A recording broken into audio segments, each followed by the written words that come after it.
often asked, what's the difference between life coaching and therapy? And this is how I explain the difference. So with life coaching, it's a shorter term that you work with a coach. So on average, when I work with a client, it's about 8 sessions, about 3 months.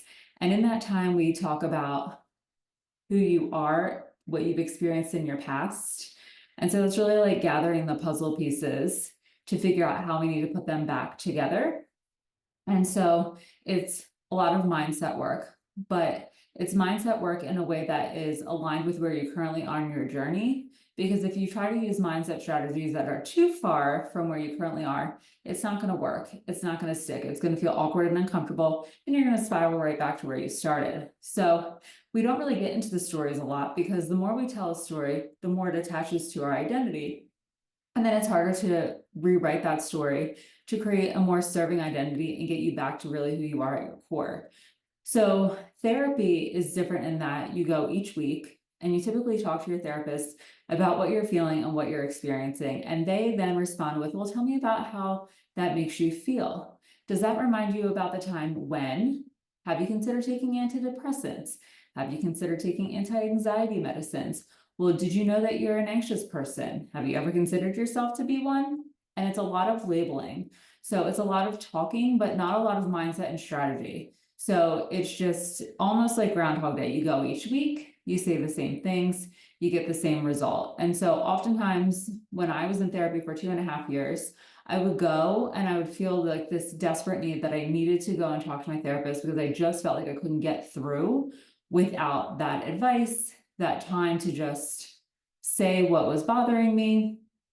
And the bad part was that I often left feeling the same or worse than when the session started, because I really didn't feel like I was getting any tools to change the way that I was feeling. I didn't feel like I was really being heard because I was often gaslighted into feeling bad for not wanting to take medication.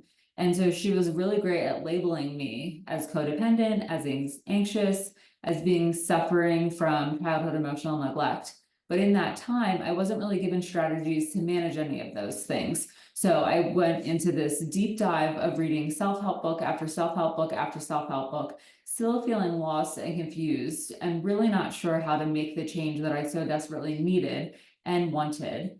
And she would often be frustrated with me and say things to me like, I'm giving you the tools to fill your invisible toolbox and you're just not using the tools that I'm giving you. So if you don't want to use the tools that I give you, then I'll just find someone else to help you. She often also wanted my husband to come because at this time I was really struggling.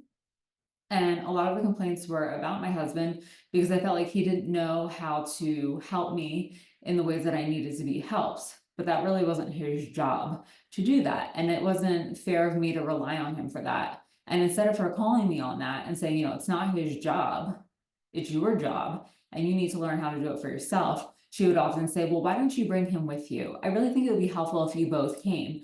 But that was not an option for me because I was not willing to bawl my eyes out in front of him. So then I got accused of not being vulnerable. And it wasn't that I didn't want to be vulnerable in front of my husband. I just didn't want him to see me like that because I didn't like being like that and I didn't like feeling like that.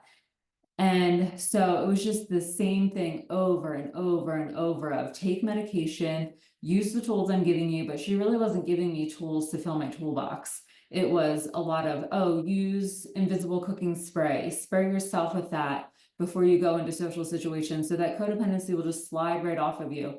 Or carry invisible scissors in your pocket. So if you feel the strings of codependency attaching to you, you can just cut those strings of codependency away. And those strategies weren't helpful because I didn't have the awareness to know when I was or was not being codependent.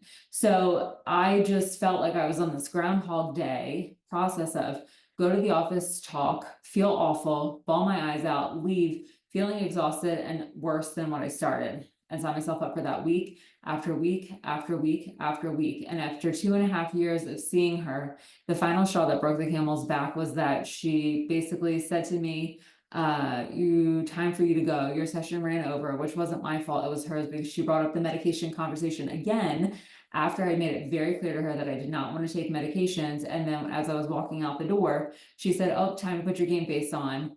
Do you need a hug? And for me, that was it. I had had enough because I felt like I wasn't making any progress in 2.5 years, I felt like if anything, I had slid backwards by a lot. And I knew that I needed something else. And so it wasn't until I started working with a life coach that I could actually see the difference and actually make the progress and the growth that I wanted to.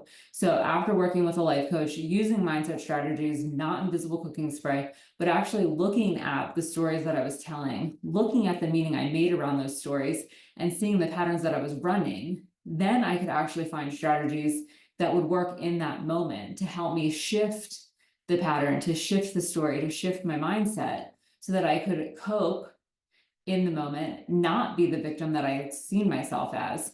And over time, as I began to do this work, and I'm telling you, I kid you not, it was 3 months, 8 sessions, and I was in a vastly different place than I was after 2.5 years of therapy. I didn't spiral out of control nearly as often.